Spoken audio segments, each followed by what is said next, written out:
What could a laptop ban do to either fares or traffic?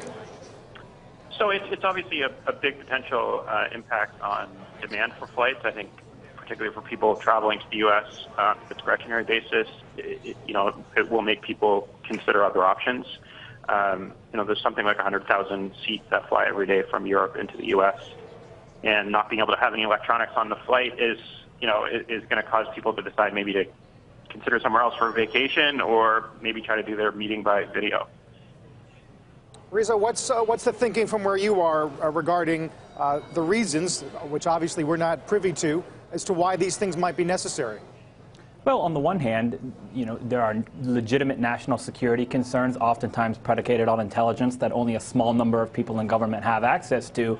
But on the other hand, we have to consider what the tremendous costs are of taking steps, whether it's the travel ban or a laptop ban. In the aftermath of 9/11, $600 billion hit the tourism industry took in our country.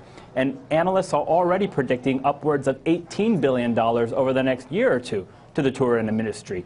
So we really have to take a step back and try and find a better way to balance our national security interests with our economic and, frankly, humanitarian interests. So where would you argue that balance is?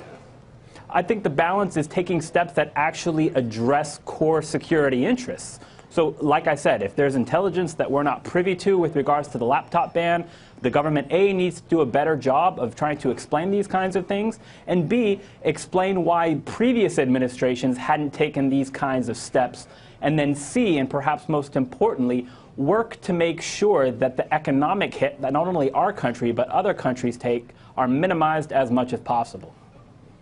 Patrick, there's also talk about the need for a lot of airports to have within 21 days more scanners for detection and explosives. Have you looked at that issue at all and what impact it might have?